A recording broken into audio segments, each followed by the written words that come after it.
تعالیٰ نے قرآن مجید میں نبی پاک صلی اللہ تعالیٰ علیہ وسلم کی ازواج کو مومنوں کی مائیں قرار دیا ہے۔ فرمایا نبی اولیٰ بالمؤمنین من انفسہم، فرمایا یہ نبی مومنوں کے ان کی جانوں سے بھی زیادہ قریب ہیں، وازواجہ امہاتہم، اور ان کی بیویاں ان کی مائیں ہیں۔ نبی پاک صلی اللہ تعالیٰ علیہ وسلم کے حرم محترم میں داخل ہونے والی ہر خاتون ہی بڑی شانوں والی ہے۔ وہ پاک باز اور بلند بخت خواتین جنہیں حضور سید عالم صلی اللہ تعالیٰ علیہ وسلم کی خدمت عالی مرتبت میں حاضری کا شرف ملا، وہ جو حضور کی ازواج مطہرات ہیں، اللہ تعالیٰ نے انہیں بڑے ہی درجات عطا فرمائے۔ لیکن ان خواتین میں سے سیدہ خدیجہ الکبریٰ رضی اللہ تعالیٰ عنہا، سیدہ عائشہ صدیقہ رضی اللہ تعالیٰ عنہا انفرادی شان رکھتی ہیں، باقی تمام بھی کئی شانوں میں منفرد ہیں، کئی مقامات میں منفرد ہیں۔ آج ہم بات کرنے جا رہے ہیں سیدہ عائشہ صدیقہ رضی اللہ تعالیٰ، وہ خاتون جس کو میرے نبی پاک صلی اللہ تعالیٰ علیہ وسلم نے فرمایا، عائشہ تم سے نکاح کرنے سے پہلے حضرت جبریل امین علیہ السلام 3 دن تک ریشمی کپڑے میں تمہاری صورت لپیٹ کے لا کے مجھے دکھاتے رہے، اور عرض کرتے یا رسول اللہ صلی اللہ علیہ وسلم یہ عائشہ دنیا اور آخرت میں آپ کی بیوی ہے۔ نبی پاک سید عالم صلی اللہ تعالیٰ علیہ وسلم نے اس پاک باز خاتون سے فرمایا، عائشہ یہ جبریل کھڑے ہیں اور تمہیں سلام کہہ رہے ہیں۔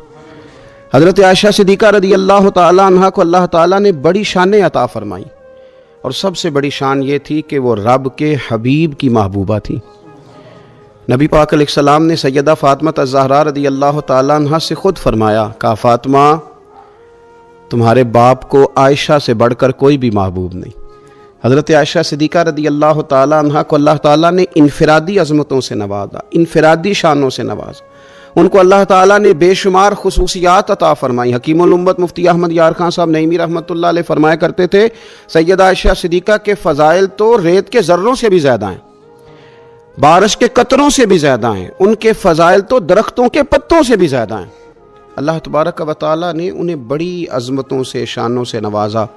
حضرت ابو موسیٰ اشعری رضی اللہ تعالیٰ عنہ فرماتے ہیں کہ نبی پاک علیہ الصلوۃ والسلام کے اصحاب کو اگر کسی دینی مسئلے میں اشکال ہوتا تھا تو وہ جا کے اپنا مسئلہ سیدہ عائشہ صدیقہ سے حل کروایا کرتے تھے۔ اللہ تعالیٰ نے انہیں اتنا علم عطا فرمایا تھا کہ صحابہ کرام اپنے مسائل جا کے سیدہ عائشہ صدیقہ رضی اللہ تعالیٰ عنہ سے حل کراتے۔ کیوں؟ اس لیے کہ انہوں نے دین مدینے والے رسول سے لیا تھا، انہوں نے ڈائریکٹ حضور سے دین حاصل کیا تھا، فیض یاب ہوئیں۔ حضور سے جو کچھ انہوں نے حاصل کیا انہوں نے امت میں تقسیم کیا ہزاروں کی تعداد میں۔ حضرت عائشہ صدیقہ رضی اللہ تعالیٰ عنہ کی مرویات ہمارے سامنے موجود ہیں۔ حضرت حکیم الامت مفتی احمد یار خان صاحب رحمۃ اللہ علیہ فرماتے ہیں کہ از آدم تا ایدم، از آدم تا ایدم، یعنی جناب آدم علیہ السلام سے لے کر آج تک کائنات میں حضرت عائشہ صدیقہ رضی اللہ تعالیٰ عنہ سے بڑی عالمہ فاضلہ خاتون کوئی نہیں ہوئی۔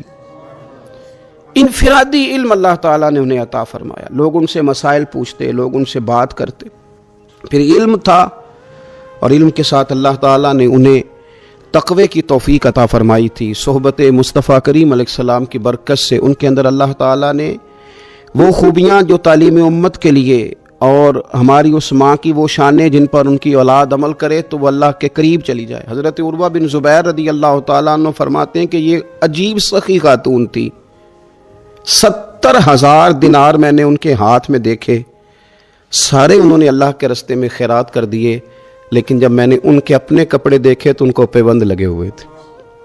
70,000 دینار خیرات کر رہی، اپنے کپڑوں کو پیبند لگے ہوئے۔ 1,00,000 دینار ان کے پاس تھا۔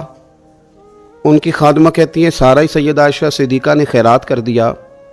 میں نے کہا اماں جی کو 1 دینار رکھ لیتی ہیں، آپ کا روزہ تھا، میں کچھ کھانا لے آتی، آپ کھا لیتی۔ تو فرمانے لگیں کہ پہلے یاد کراتی تو شاید میں رکھ لیتی، تو سب بانٹ دیا اللہ کے راستے میں۔ حضرت عائشہ صدیقہ نے یہ اثار حضور سے سیکھا، امت کو سکھایا۔ فرماتی ہیں ہم کوئی مجبور تھے فاقے کرنے پر، حضور کے در دولت پر تو خدا کے فضل سے بڑی نعمتیں آتی تھیں، لیکن حضور ساری ہی رب کے راستے میں خیرات کر دیا کرتے تھے۔ ان کے اندر پھر اتنا ایثار کا جذبہ پیدا ہوا، اتنا انہوں نے ساری زندگی اتنی خیرات کی، اتنا ایثار کیا کہ گنبد خضرا کا وہ حجرہ نور جس میں حضور علیہ السلام کا وہ نورانی مزار ہے جس پر 70,000 فرشتے صبح درود و سلام پڑھتے ہیں، 70,000 شام کو پڑھتے ہیں، وہ حضرت عائشہ صدیقہ کی ملکیت تھا۔ سیدہ عائشہ صدیقہ رضی اللہ تعالیٰ عنہ فرماتی ہیں اس میں حضور کی مقدس تدفین ہوئی، پھر میرے والد حضرت سیدنا ابو بکر صدیق کی تدفین ہوئی، پھر ایک قبر کی جگہ باقی تھی میں نے اپنے لیے رکھی ہوئی تھی۔ لیکن قربانی کا جذبہ ایسا تھا، اثار کا جذبہ ایسا تھا کہ جناب عمر کو زخم لگا، انہوں نے اپنے بیٹے کو بھیج کے کہا کہ اماں جی سے پوچھو میرا بھی دل کرتا ہے کہ میں حضور کے قدموں میں سیدنا صدیق اکبر کے پہلو میں لیٹ جاؤں۔ حضرت عبداللہ ابن عمر کہتے ہیں میں نے جا کے کہا تو وہ رو پڑی، کہنے لگی کوئی اپنی قبر کی جگہ کسی کو نہیں دیتا، اور عمر سے کہنا جاؤ میں نے تمہارے لیے اثار کیا۔ اتنا جذبہ قربانی کا ان کی طبیعت میں پیدا ہوا، اور پردے کا یہ حال تھا، امت کی بیٹیوں کو انہوں نے با پردہ اور با وقار رہنے کا یہ انداز بتایا کہ سیدہ عائشہ صدیقہ فرماتی ہیں حضور سید عالم علیہ السلام میرے حجرے میں تدفین ہوئی، حضور کا وصال ہوا، وہیں دفن ہوئے تو میں بغیر پردے کے جاتی تھی، حضور میرے شوہر ہیں، اور پھر جب وہاں جناب صدیق اکبر کی قبر مبارک بنی تو وہ میرے والد تھے، میں بغیر پردے کے جاتی تھی، اور جب وہاں حضرت عمر رضی اللہ تعالیٰ عنہ کی قبر بنی تو پھر میں نے پردہ کر کے جانا شروع کیا، اس لیے کہ عمر میرے لیے محرم نہیں تھے، میں پردہ کر کے جاتی تھی۔ تو حضرت عائشہ صدیقہ امت کی بیٹیوں کو بتاتی ہیں کہ میں تو مزار پہ جاؤں تو پردہ کر کے جاتی ہوں، میں تو حضرت عمر کے مزار پہ جاؤں تو پردہ کر کے جاتی ہوں، اور تم بغیر پردے کے بازار چلی جاتی ہو، وہاں تم چلی جاتی ہو، سر عام چلی جاتی ہو۔ یہ معیار دیا حضرت عائشہ صدیقہ رضی اللہ تعالی عنہا نے امت کی بیٹیوں کو۔ عبادت انہوں نے اس طرح کی، تقوی ان کا اس طرح کا تھا کہ آپ کے بھانجے فرماتے ہیں کہ ساری رات ہی وہ اللہ کی بارگاہ میں حاضر رہتی تھی، ساری رات ہی مصلی آباد رہتا تھا۔ پھر بھی ایک دفعہ حضور کی بارگاہ میں عرض کیا انہوں نے، یا رسول اللہ میری بخشش کی دعا کر دیں، میرے گناہوں کی معافی کی دعا کر دیں، یہ عاجزی ہے۔ تو نبی پاک علیہ الصلوۃ والسلام نے دعا کر دی، اے اللہ عائشہ کے ظاہری بھی معاف کر دے، باطنی بھی معاف کر دے، اگلے بھی معاف کر دے، پچھلے بھی معاف کر دے۔ اتنی خوش ہوئی کہ مسکراتے مسکراتے حضور کی گود میں آ گئی۔ صحیح ابن حبان میں موجود ہے کہ نبی پاک نے فرمایا عائشہ اس دعا پہ تو بڑی راضی ہوئی ہے نا؟ یا رسول اللہ میں بڑی راضی ہوئی ہوں۔ تو دیکھنا حضرت عائشہ صدیقہ کے صدقے امت پر کتنا کرم ہو رہا ہے۔ حضور نے فرمایا تو بڑی راضی ہوئی ہے نا یہ دعا سن کے کہ اللہ اس کے ظاہری بھی معاف کر دے، باطنی بھی معاف کر دے، اگلے بھی معاف کر دے، پچھلے بھی معاف۔ حضور میں بڑی راضی ہوئی ہوں۔ تو حضور فرمانے لگے مجھے اللہ کی عزت کی قسم میں یہ دعا اپنی ہر نماز میں اپنے ہر امتی کے لیے کیا کرتا ہوں۔ یہ ہمیں حضرت عائشہ صدیقہ کے صدقے یہ دعا نصیب ہو رہی ہے۔ غریبوں کا بھلا کر رہی ہیں سیدہ عائشہ صدیقہ، اپنی اولاد کا بھلا کر رہی ہیں، امت کا بھلا کر رہی ہیں۔ حضرت عائشہ صدیقہ رضی اللہ تعالیٰ عنہ سخت گرمی میں بھی عرفہ کے دن کا روزہ رکھا ہوا تھا، اپنے اوپر پانی چھڑک رہی تھی۔ تو کسی نے کہا ماں جس گرمی میں روزہ رکھنے کی اور نفلی روزہ رکھنے کی کیا ضرورت تھی؟ تو آپ فرمانے لگی تمہیں پتہ ہے حضور نے فرمایا جو عرفہ کے دن کا روزہ رکھے گا اس کے سارے سال کے گناہ معاف کر دیے جائیں گے۔ تھوڑی دشواری ہوئی تو کیا ہوا؟ اس کیفیت کے ساتھ حضرت عائشہ صدیقہ رضی اللہ تعالیٰ عنہ کو اللہ تبارک و تعالیٰ نے شان عطا فرمائی، عظمتوں سے نوازا، ان کو اللہ نے بڑی بلندیوں سے نوازا۔